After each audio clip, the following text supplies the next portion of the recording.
Good morning, everyone. Welcome to Economic Times Daily News Analysis and Explanation. So today is Monday and date is 30th May. Cover करेंगे हम economic times को. बाकी अगर आपको ये PDF चाहिए economic times की तो आप नीचे टेलीग्राम ग्रुप का एक लिंक है उसको ज्वाइन कर सकते हैं. उसके अंदर आपको ये पीडीएफ मिल जाएगी.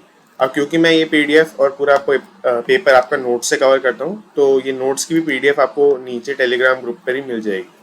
इसके अलावा मैं ये सारा डिस्क्रिप्शन में भी कॉपी पेस्ट कर देता हूँ तो वहाँ से भी आपको कुछ बीच में रेफर करना है तो आप देख सकते हैं.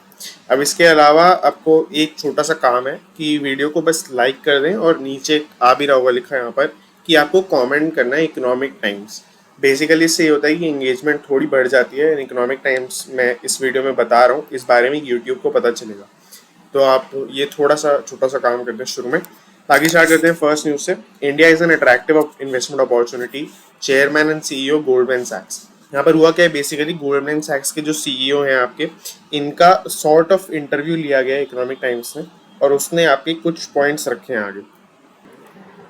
उनका जो पर्सन है जिसका इंटरव्यू लिया गया है वो है आपके डेविड सोलोमन. वो आपके चेयरमैन और सीईओ हैं गोल्डमैन सैक्स के. गोल्डमैन सैक्स अगर आपको नहीं पता तो ये आपकी इन्वेस्टमेंट या फाइनेंस के अंदर बहुत ही बड़ी कंपनी है. ये मतलब टॉप 3 कंपनीज में आती हैं जो फाइनेंस वर्ल्ड के अंदर काम करती हैं. इन्वेस्टमेंट बैंकिंग अगर हम स्पेसिफिकली बात करें. इसके अंदर पहली हेडलाइट है since 2006 nearly 7 billion has been invested in India both proprietary and client capital. तो अब यहाँ पर मैंने आपको बताया कि एक इन्वेस्टमेंट बैंकिंग कंपनी है तो मतलब इसका मेन काम काफ़ी ज़्यादा इन्वेस्टमेंट से रिलेटेड रहता है. ये लोगों के पैसे मैनेज करती है ये सब काम करती है. तो इसके अंदर ऐसा जो क्लाइंट कैपिटल होता है उसको रेफर कर रहे हैं. दूसरी बात जो प्रोप्राइटरी लिखा है जिसके ब्रैकेट में मैंने ओन कैपिटल लिख दिया है इसका मीनिंग है जो इनके पास खुद का फंड है उनसे कितना ये पैसा लगाते हैं. तो प्रोप्राइटरी कैपिटल को और ऐसी क्लाइंट कैपिटल को मिला के गोल्डमैन सैक्स ने टोटल मिला के 7 बिलियन की इन्वेस्टमेंट करी है 2006 से आज तक इंडिया के अंदर.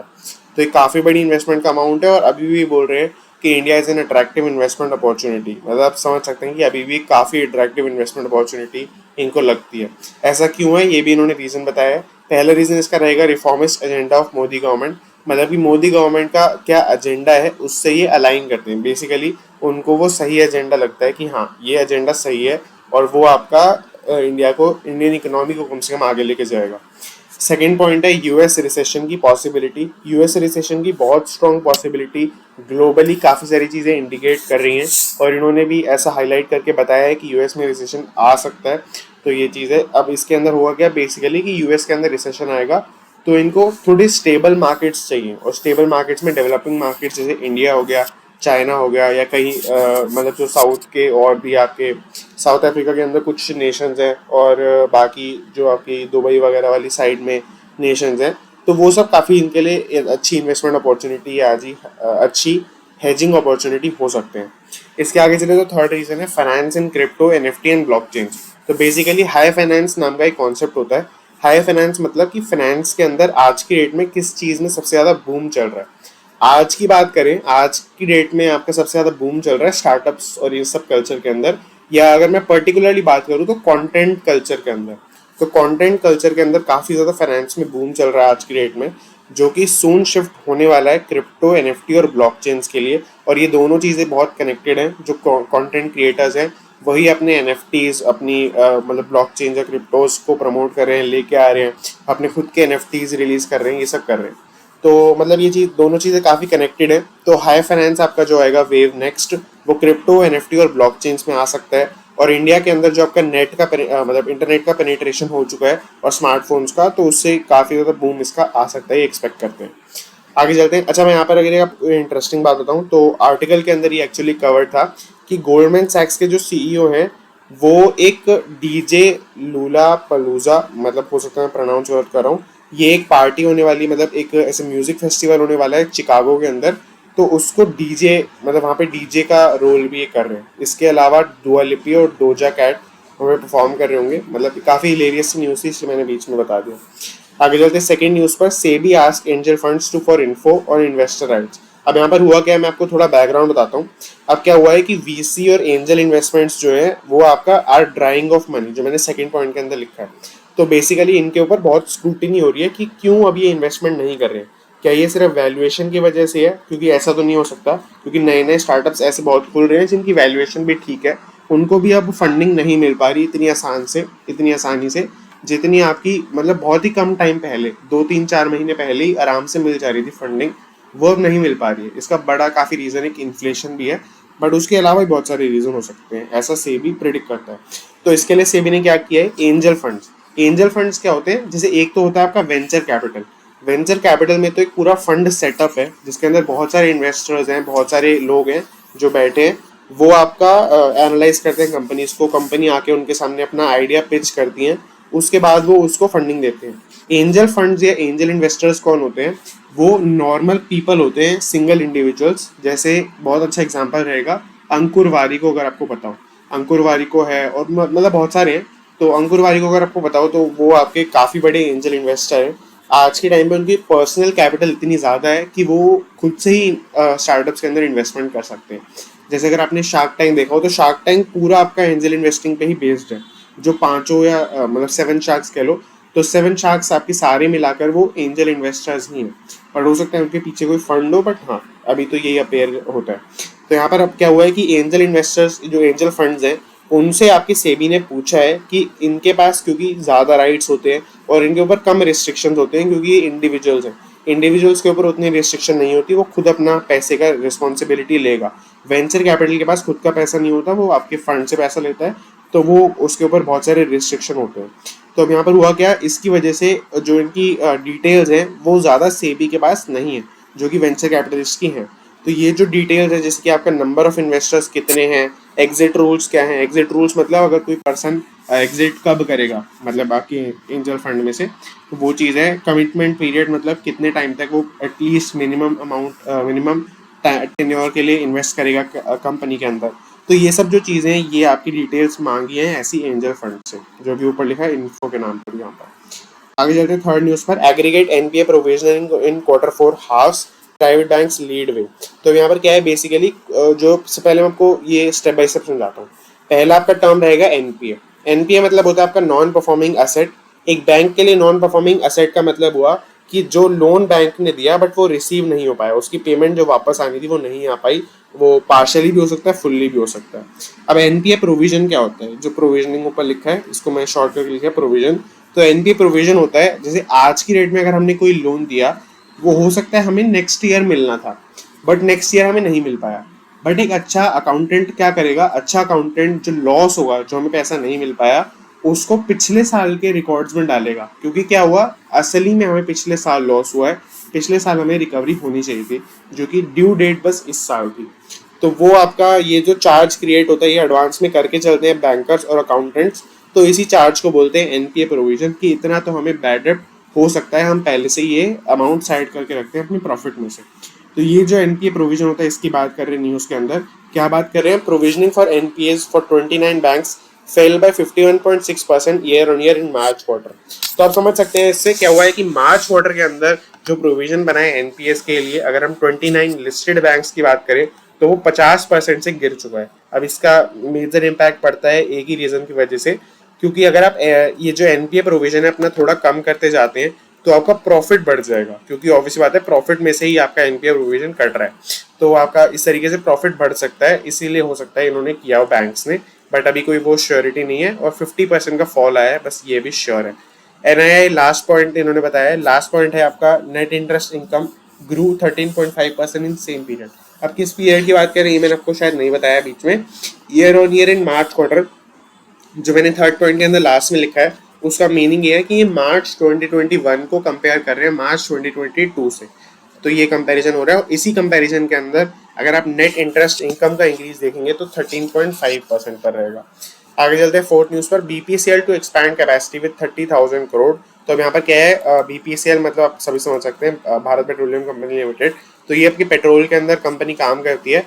इनका अभी रिसेंटली प्राइवेटाइजेशन होने वाला था, बट इनको बिड्स ही नहीं मिले, मतलब इनको ऑफर्स ही नहीं आए प्राइवेट प्लेयर्स के, तो इसकी वजह से गवर्नमेंट को ये कॉल ऑफ करना पड़ा, बंद करना पड़ा। अब यहाँ पर क्या है, ये कंपनी लुकअप कर रही है 30,000 की कैपिटल रेज करने के लिए, 30,000 करोड़ रुपीस की कैपिटल रेज करने के लिए। और उसके लिए कंपनी बहुत दोनों ही डेट और इक्विटी के रूट्स पर जाएगी। और कंपनी का ये मोटिव है कि ये पेट्रोकेमिकल सेक्टर के अंदर और इन्वेस्टमेंट करना चाहती है और डायनेमिक कंपनी बनना चाहती है। नेक्स्ट 5 ईयर्स के अंदर ये पूरी इन्वेस्टमेंट करेगी। तो आई होप आपको क्लियर होगा, बहुत बेसिक न्यूज़ थी। आगे चलते हैं फिफ्थ न्यूज़ के अंदर, CIA probe into WhatsApp privacy policy delay. तो अब यहाँ पर हुआ क्या है, बेसिकली व्हाट्सएप के ऊपर प्राइवेसी पॉलिसी जो इनकी है, इनका केस चल ही रहा है काफ़ी टाइम से।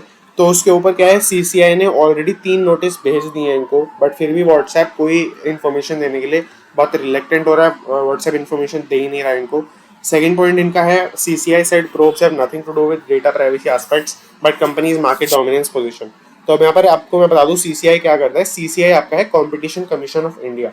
कॉम्पिटिशन कमीशन ऑफ इंडिया का ये रोल है कि हर सेक्टर के अंदर, हर इंडस्ट्री के अंदर मोनोपोली ना क्रिएट हो या ऐसी कोई अनफेयर ट्रेड प्रैक्टिस ना आए, ये इनका मेन मोटिव होता है।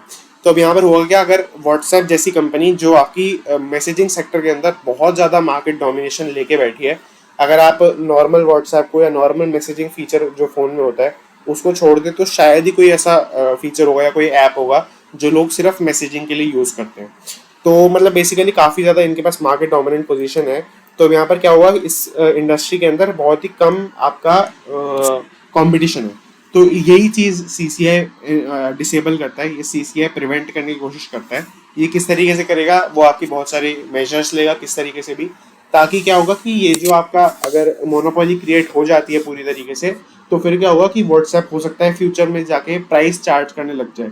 अब क्योंकि सब लोग व्हाट्सएप ही चला रहे हैं तो सबको पेमेंट करनी पड़ेगी। तो ये अनफेयर ट्रेड प्रैक्टिसेस होती हैं, ये नहीं होनी चाहिए मार्केट के अंदर आइडियली। तो ये चीज़ है। दिल्ली गवर्नमेंट ने भी CCI के अलावा 4 एक्सटेंशन ऑलरेडी दे चुके हैं व्हाट्सएप को, तो ये चीज़ है। बट अगर CCI की बात सही है कि ये डेटा प्राइवेसी से रिलेटेड बात नहीं है और ये मार्केट डोमिनेंस से रिलेटेड बात है, जो कि अभी कंफर्म बिल्कुल भी नहीं है, तो फिर आपका दिल्ली गवर्नमेंट ने जो 4 एक्सटेंशन दिए हैं इनकी ज़्यादा वैलिडिटी नहीं रहेगी। सेकंड लास्ट ऑलमोस्ट न्यूज़ पे चलते हैं। Donate a pension retirement plan finds few takers. तो हम यहाँ पर बेसिकली एक प्रोग्राम की बात करें, मैं पहले आपको वो बताता हूँ। गवर्नमेंट ने ये अनाउंस किया था कि आपकी जो पेंशन है वो आप डोनेट कर सकते हैं, किसके लिए, कि retirement kitty, retirement fund setup हो रहा है अनऑर्गेनाइज्ड वर्कर्स के लिए। तो मतलब जो नॉर्मल लोग हैं जिनको आपकी एज बेस्ड पेंशन मिलती है, जो कि इतने वेल ऑफ हैं कि उनको पेंशन की रिक्वायरमेंट ही नहीं है, तो वो पेंशन को आपकी डोनेट कर सकते हैं एक रिटायरमेंट फंड बनाने के लिए अनऑर्गेनाइज्ड वर्कर्स के लिए। अब आपको लग रहा होगा ऐसा कौन ही करेगा, तो आप बिल्कुल सही हैं, यही न्यूज़ के अंदर आया है। जो ऊपर आपको हेडलाइन के अंदर दिखेगा, donate a pension retirement plan finds few takers. Few takers मतलब बहुत ही कम टेकर्स इनको मिले। सॉरी, अब यहाँ पर देखें तो आगे वेयर एज लास्ट ईयर, मतलब सेकंड पॉइंट पे चलते हैं पहले।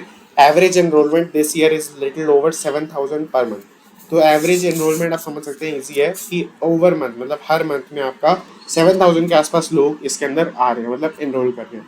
Where as last year it was 13,000 in 2021 to 2022। मतलब आप समझ सकते हैं कि लास्ट ईयर इतना ज़्यादा था, ऑलमोस्ट हाफ हो चुका है इस साल अगर हम इस फीचर की बात करेंगे।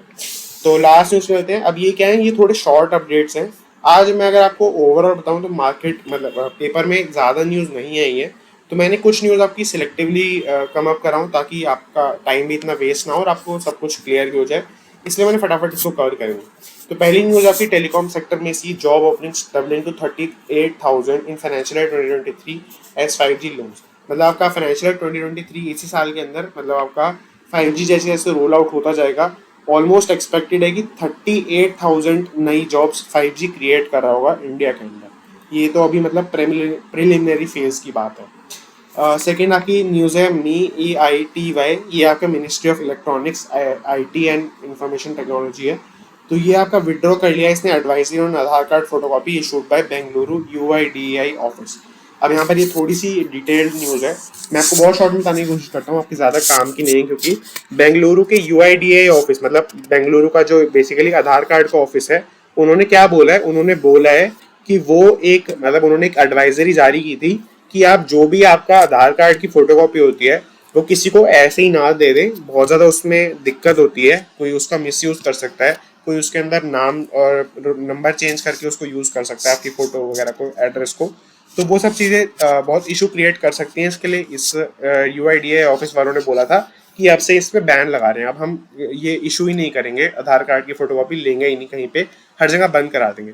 तो इससे रिलेटेड आपकी MEITY जो मतलब आपका पूरी नेशन वाइड आपकी पूरी इसके अंदर इंडस्ट्री है, आप कह लो कि पूरी बॉडी है, तो उन्होंने इस स्टेटमेंट को विड्रॉ कर लिया है। उन्होंने बोला है कि हाँ ये बिल्कुल सही कह रहे हैं और ऐसा होता है बट इसकी इंटरप्रिटेशन आप लोग गलत तरीके से कर सकते हैं अभी के लिए, तो हम अभी के लिए ये विड्रॉ करते हैं, ऐसा करके इन्होंने इसको विड्रॉ कर लिया। अब हो सकता है फ्यूचर में कुछ अपने नए ये इलाज बताएं, इसके नए तरीके बताएं, तो वो हम कवर कर लेंगे। थर्ड पॉइंट है ONGC post 32% jump in quarter four profit. बहुत बेसिक न्यूज़ है। क्वार्टर फोर प्रॉफिट मतलब कि आपका जनवरी टू मार्च तक का जो पीरियड है उसका प्रॉफिट जो रहा है, अगर हम लास्ट ईयर के क्वार्टर फोर से कंपेयर करेंगे तो वो 32% जंप कर चुका है। फोर्थ न्यूज़ पे लेंगे David Solomon interview at the moment US economy is actually in pretty good shape. ये मैंने आपको बता ही दिया था। Musk is now highest paid CEO followed by Tim Cook. तो ये बहुत बेसिक न्यूज़ है। टिम कुक जो कि एप्पल के सीईओ हैं, वो अभी तक हाईएस्ट पेड सीईओ थे, अब वो सेकंड हाईएस्ट पेड सीईओ बन चुके हैं। इलॉन मस्क उनके ऊपर आ चुके हैं। तो बाकी that is it and thank you for watching. एक छोटा सा काम वही है कि आपको कमेंट करना है इकोनॉमिक टाइम्स, एंड अगर आपको जेन्युइनली कुछ क्रिटिसाइज करना है, कुछ भी बोलना है, तो आप बोल सकते हैं। ऑडियो का या साउंड का मुझे पता है कि थोड़ी इशू रहता है। आज आई होप थोड़ा सा बेटर रहा होगा, और मैं कवर कर रहा हूँ, कोशिश कर रहा हूँ कि आपका और बेटर हो सके। तो देखते हैं उसके बारे में बाद में। So that is it and thank you for watching.